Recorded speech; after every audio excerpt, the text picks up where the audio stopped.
Puji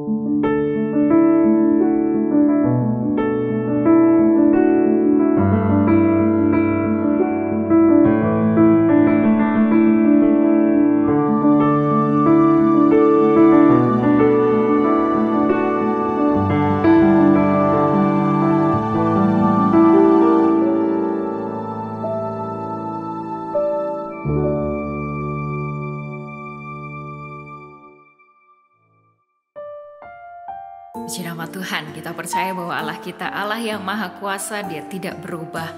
Itu sebabnya Dia tetap melakukan mujizat dalam kehidupan kita. Haleluya.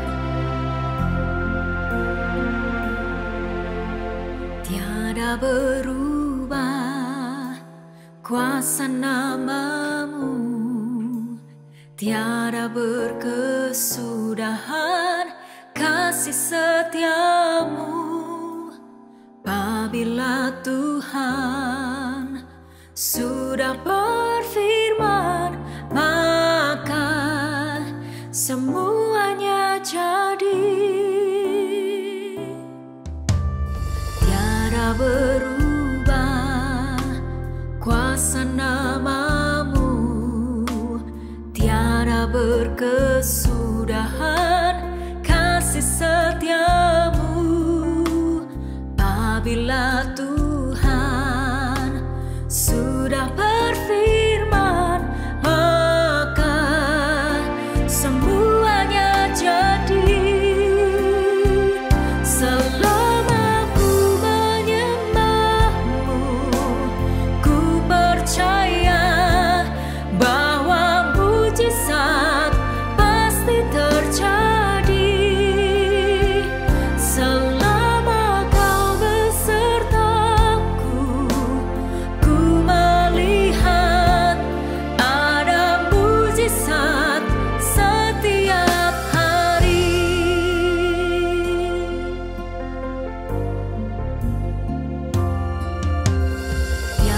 Berubah kuasa nama-Mu, tiada berkesudahan kasih setia-Mu.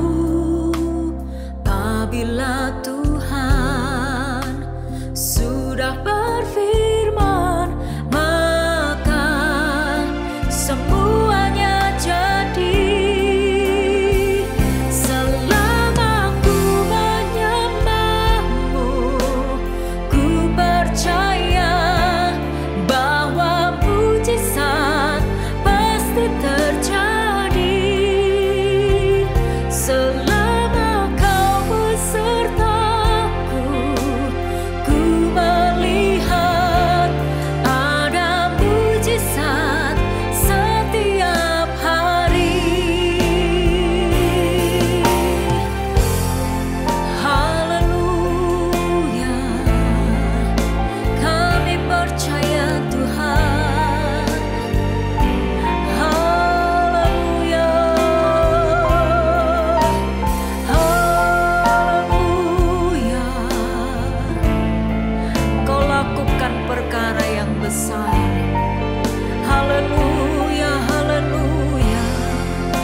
Selamat pagi Bapak Ibu Saudara kasih Tuhan. Kembali lagi pagi ini kita sama-sama belajar untuk merenungkan kebenaran firman Tuhan. Di pagi ini judul yang akan saya bawakan yaitu Jangan Sampai Padam. Nah, apa itu Bapak Ibu? Mari kita buka dalam Imamat 6 ayat yang ke-12 sampai dengan ke-13. Dikatakan di situ, api yang di atas mezbah itu harus dijaga supaya terus menyala. Jangan dibiarkan padam. Tiap-tiap pagi imam harus menaruh kayu di atas mezbah, mengatur korban bakaran di atasnya, dan membakar segala lemak korban keselamatan di sana. Harus dijaga supaya api tetap menyala di atas mezbah. Janganlah dibiarkan padam. Nah, Bapak Ibu Saudara kasih Tuhan, satu pasal ini ada 2 kali penekanan. Harus dijaga api tetap menyala. Berarti amat sangat penting. Zaman dahulu imam-imam harus menjaga agar api tetap menyala. Api korban bakaran untuk persembahan bagi Tuhan. Nah, pada masa perjanjian baru, mezbah itu adalah kehidupan saudara dan saya. Nah, hidup ini dikatakan adalah mezbah juga. Mezbahnya Tuhan, bait Allah. Jadi api yang terus menyala itu harus dijaga. Menjadi korban bakaran buat Tuhan setiap kehidupan kita. Apa yang kita lakukan. Barusan kita melewati 10 hari doa. Mungkin kita sudah disegarkan kembali. Tetapi bukan hanya sekedar hanya 10 hari terus lewat begitu saja. Tetapi ada yang harus kita jaga. Jangan sampai padam. Roh Kudus itu yang ada di dalam kita. Jangan sampai padam. Jangan sampai kita lupa membangun hubungan. Jangan sampai kita lupa merawatnya. Seperti apa yang dikatakan di ayat ini. Nah, dengan demikian ada 3 yang harus kita jaga yang tidak boleh padam. Yang sudah saya sampaikan tadi sedikit. Yaitu yang pertama adalah api Roh Kudus. Ada Roh Kudus tinggal di dalam kehidupan kita setiap orang percaya. Untuk itu tugas kita jangan sampai api Roh Kudus itu padam. Tuhan kasih api, tetapi kita harus punya usaha sendiri atau effort yang harus menjaga api itu supaya tetap menyala. Diusahakan. Nah, hidup kita harus selalu dalam keadaan penuh.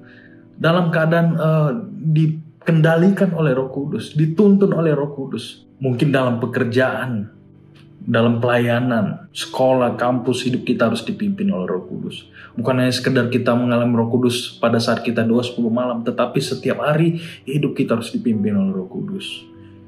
Roh Kudus itu diberikan kepada kita sebagai penolong, penghibur, untuk memberikan kita pelajaran. Hidup kita harus dipimpin. Nah, maka dengan itu kita jangan sampai mendukakan Roh Kudus, karena Dia adalah pribadi. Bapak Gembala sudah jelaskan bagaimana itu Roh Kudus. Seperti apa Roh Kudus, sudah ada penjelasan. Mungkin Bapak Ibu bisa tonton YouTube-nya di Ibadah Pencurahan Roh Kudus. Yang sangat penting, biarlah hidup kita dipimpin senantiasa oleh Roh Kudus, dipenuhi oleh Roh Kudus, menjaganya agar jangan sampai padam api Roh Kudus itu di dalam kehidupan kita. Dalam Kisah Para Rasul 1 ayat yang ke-8 dikatakan, tetapi kamu akan menerima kuasa kalau Roh Kudus turun ke atas kamu, dan kamu akan menjadi saksiku di Yerusalem dan di seluruh Yudea dan Samaria dan sampai ke ujung bumi. Yerusalem berbicara tentang keluarga kita. Bisa saja berbicara tentang orang-orang terdekat. Nomor 1, Tuhan mau keluarga kita dipimpin oleh Roh Kudus senantiasa. Bangun mezbah dalam keluarga. Jangan sampai padam. Pasti ada berkat yang Tuhan sediakan. Pasti ada berkat yang Roh Kudus atau yang disediakan untuk kita. Kalau kita hidup dipimpin oleh Roh Kudus. Hidup kita harus terus terhubung dengan Tuhan lewat pimpinan Roh Kudus. Nah, yang kedua, apa yang harus kita jaga? Yaitu api kasih. Pertama adalah kasih mula-mula kepada Tuhan. Dulu ketika pertama kali kita mengalami lahir baru, sungguh jadi anak Tuhan, sangat semangat.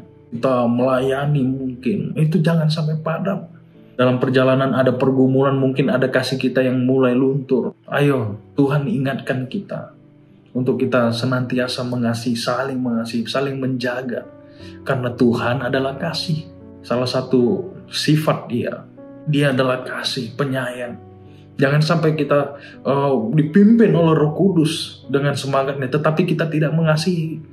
Itu sama aja tidak ada artinya, Bapak Ibu. Kasih berbicara kepada sesama manusia sebagai hukum kedua. Jangan kita berapi-api, semangat dipenuhi oleh Roh Kudus, tetapi dalam kehidupan kita nyatanya kita tidak mengasihi, tidak mengampuni, tidak mau mengampuni orang bersalah kepada kita. Wah, itu sama dengan perlu dipertanyakan, Bapak Ibu. Apakah itu benar-benar Roh Kudus atau roh yang lain? Kemudian kita tidak mau mengampuni ketika kita tersakiti, kita tidak mau melepaskan pengampunan. Memang berat, tetapi inilah perintah Tuhan, Bapak Ibu. Kita harus saling mengasihi. Kasihilah sesama manusia. Seperti kita mengasihi diri kita sendiri, demikian kita harus mengasihi sesama. Nah, ini yang perlu kita jaga, menjaga api itu. Semangat itu, api menggambarkan kesemangat. Mungkin di sini ada kita kasih yang mulai luntur. Ayo, Tuhan mau kita saling mengasihi. Seperti kita memelihara api kasih mula-mula kita kepada Tuhan. Pengalaman kita dipenuhi oleh Roh Kudus. Itu harus kita jaga, kasih mula-mula kita kepada Tuhan dan kepada sesama. Kalau kita berpindah dalam satu cerita dalam Alkitab, dikatakan dalam Matius 25 ayat yang kelima, di sini berbicara tentang 5 gadis bodoh dan 5 gadis bijaksana. Singkat ceritanya, kalau kita lihat dalam ayat yang kelima dari Matius 25 dikatakan, tetapi karena mempelai itu lama tidak datang-datang juga, mengantuklah mereka semua lalu tertidur. Nah, di sini karena saking lamanya mempelai pria itu tidak datang-datang, akhirnya mereka semua tertidur. Mereka semua tertidur, bukan hanya bodoh. Satu perenungan, jangan sampai kita tertidur seperti 5 gadis bodoh. Jangan sampai roh kita tidur. Jangan sampai roh doa pujian penyembahan kita tertidur, padam. Dan jangan sampai tertidur. Makanya dikatakan yang kedua, pastikan kita punya minyak cadangan. Ayat yang keempat dikatakan, sedangkan gadis-gadis yang bijaksana itu membawa pelitanya dan juga minyak dalam buli-buli mereka. Hal yang kedua, pastikan kita punya minyak cadangan. Kita punya roh yang menyala-nyala. Minyak cadangan adalah bisa kita bawa dalam kehidupan kita. Kalau kita lihat dalam Ibrani 10 ayat yang ke-25 dikatakan, janganlah engkau menjauhkan diri dari pertemuan-pertemuan ibadah kita. Seperti dibiasakan oleh beberapa orang, tetapi marilah kita saling menasihati dan semakin giat melakukan menjelang hari Tuhan yang mendekat. Giat itu artinya intens, harus sering melakukan menjelang hari Tuhan yang mendekat. Jangan sampai kita tertidur. Kita harus senantiasa bersiap. Inilah yang perlu kita jaga. Jangan sampai api itu padam. Jangan sampai kita hanya menyala atau berapi-api ketika kita dalam doa 10 malam saja. Tuhan mau kita senantiasa dan senantiasa menjaga, membangun hubungan kita dengan Tuhan. Kita senantiasa bersiap sedia. Jangan hanya karena kita doa 10 malam atau malam pencurahan Roh Kudus saja kita semangat. Kita datang doa puasa, tetapi lewat dari malam pencurahan Roh Kudus, lewat dari hari pencurahan Roh Kudus, kita kembali lagi, kasih kita menjadi dingin. Ada ibadah komsel, ada ibadah pria wanita dan lain sebagainya. Jangan sampai kita lewatkan itu. Mari Bapak Ibu, lewat ini kita bangun. Tuhan mau api itu yang ada di dalam kita, lewat tuntunan Roh Kudus, itu jangan sampai padam. Tuhan Yesus memberkati.